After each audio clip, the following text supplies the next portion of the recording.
how she solved it. Prudy seemed like a normal little girl. She had a sister. She had a dog. She had 2 white mice. She had a mom and a dad in her own room at home. Yes, Prudy seemed normal, but Prudy collected things. Now, most kids collect something. Prudy's friend Egbert collected butterflies. So did Prudy. Belinda had a stamp collection. So did Prudy. Harold collected tinfoil and made it into a humongous ball. So did Prudy. All of our friends had collections, and so did Prudy. But Prudy collected everything.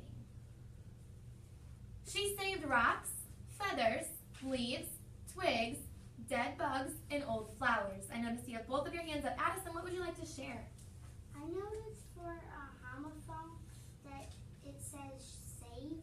It could be like saving someone and saving things. Okay, so anybody have anything you would like to add on to that? She's thinking the word saved. You're saving somebody like from the water, or you're saving items.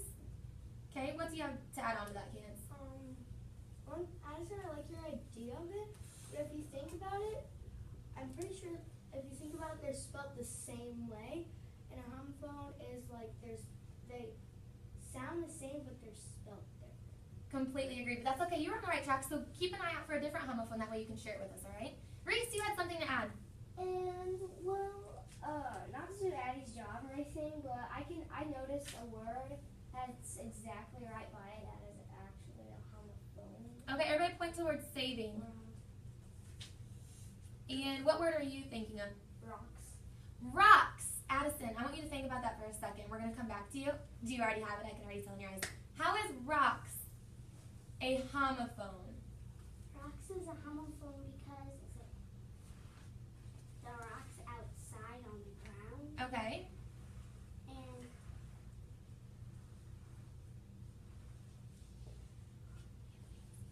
like awesome. Okay, if somebody rocks, they're awesome. Cadence, what did you just tell all of our friends? That they were spelled the same way. They're spelled the same way. If 2 words are spelled the exact same way, what is that, a homophone? Homograph. So I still want you to be looking for that, but I like how you're looking out for Addison. All right, let's continue. She kept a box full of interesting fungi in the bottom drawer of her dresser.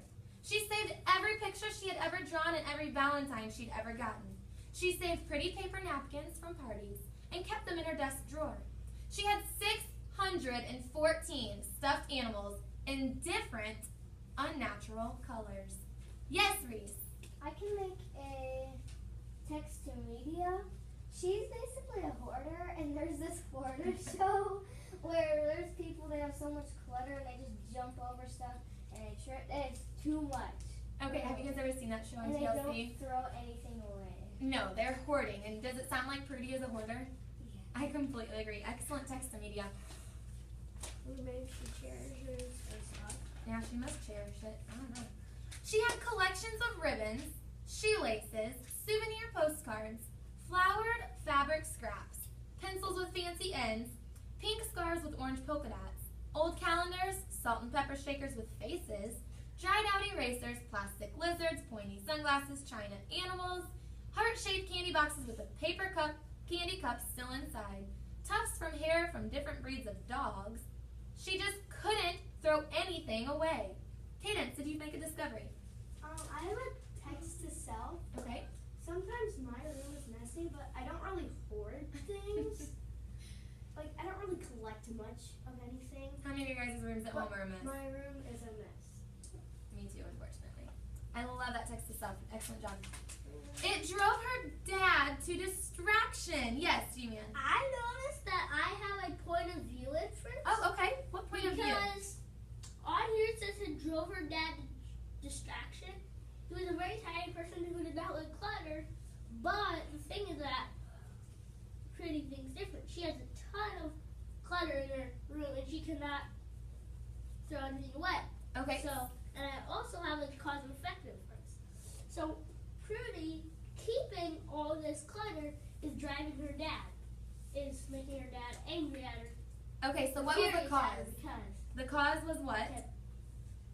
the cause was that Rudy can't throw away anything. Okay, so Prudy can't throw anything away is the cause. What's the effect?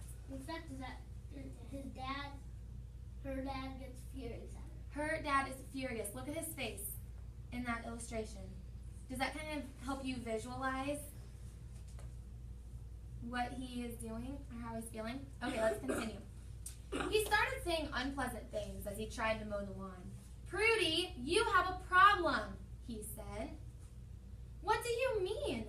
She asked, baffled. You just have too much stuff. Why don't we haul all of it to the dump? He suggested hopefully. I don't have too much stuff, Dad, Prudy said. Reese.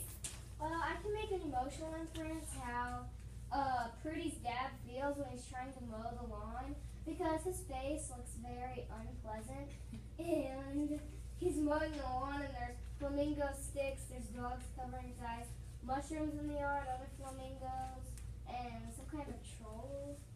That's called a gnome. It does look like a troll. Have you guys ever seen gnome? I have a text in media, Romeo and Juliet. That's the same kind of gnome. Excellent discovery. How many of you guys agree with Reese's idea that you can make an emotional inference on how Prudy's dad is feeling? Definitely. And my text evidence is it. Oh, yeah, drove text her dad- evidence. It Oh. drove her dad to distraction. Yes. Because when you get distracted when you're trying to push mow the lawn and there's too much stuff where you can't. Guys, is it important to have text evidence whenever you're explaining your opinion? What does text evidence do? I would like you to think. What does text evidence do with your opinion?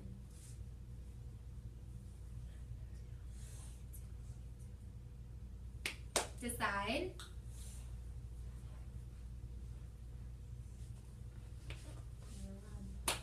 Teach. Okay. So My text evidence was maybe like that Prudy was having a problem you with text over them them if you like having yeah, text them. and I can see why. Then you know that support your thoughts and maybe that can then you know that you are correct. Okay, No, finish up your last thoughts, please. If you have text evidence. Who would like to share what you guys feel, why you guys feel having text evidence is important whenever you're giving your opinion or a statement? That's me. Cadence. Whenever using text evidence in your opinion is important because it helps. Like you might not have the right answer, but it helps providing your opinion's thoughts, and it helps for people to understand more why you think that, and then they might see a little sense in it, and you might actually get the question correct. Okay, so it kind of proves your thought. If I'm correct, this is what you're thinking. Cadence was saying that you don't know if somebody's opinion is correct. But text evidence does what? Yeah, it supports it. It proves that what you're saying is right. It proves that it supports what your opinion is. Excellent discussion, guys. I'm very impressed. Okay, where were we? Next page. It even got to be too much for her mom, who did not mind clutter, but could no longer navigate the living room. Maybe you should take all this to the thrift shop, she said. Surely someone could use this old mushroom. I like that mushroom, Prudy said. Prudy, you have got to face your problem, said her mother. I do not have a problem, said Prudy. Prudy's little sister started putting together collections on her own. Uh-oh, said Egbert, eyeing Evie's little piles of pine twigs and used toothbrushes. Prudy, how about if you packed everything all up and stuffed it into a rocket and sent it to Neptune? Yeah, that would solve your problem, agreed Harold and Belinda. There is no problem, shouted Prudy. But Prudy herself found that she could barely get to her desk to feed her mice.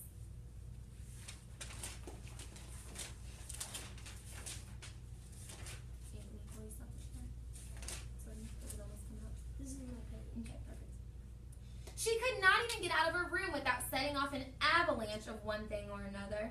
And then one day, while Prudy was walking home from school, something shiny caught her eye. It was a silver gum wrapper. I must take this home for my shiny things collection, she thought. She ran home and tried to squeeze it into her room. Something started to happen. The walls started to bulge. The door started to strain at the hinges. The pressure was building higher and higher. Cole? I would like to make an action inference because if you're looking at the illustration, you can tell that her closet's getting way too stuffed and her room is just getting filled up so bad.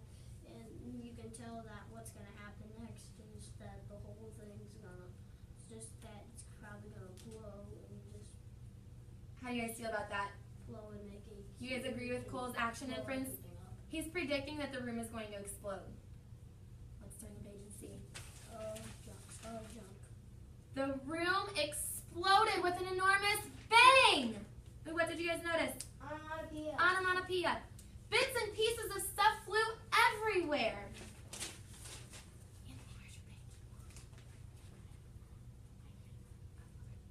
Holy smokes, said Pretty. I guess maybe I do have a little problem. Okay, we're gonna just end there. You notice anything wrong? Addison? I noticed that it said hire, which means like at a job you could hire someone. Did Addison just find a homophone? She just said a job, you can hire someone. You guys know how to spell that word? How do you spell hire? H-I-R-E. And what is the other form of hire? Addison?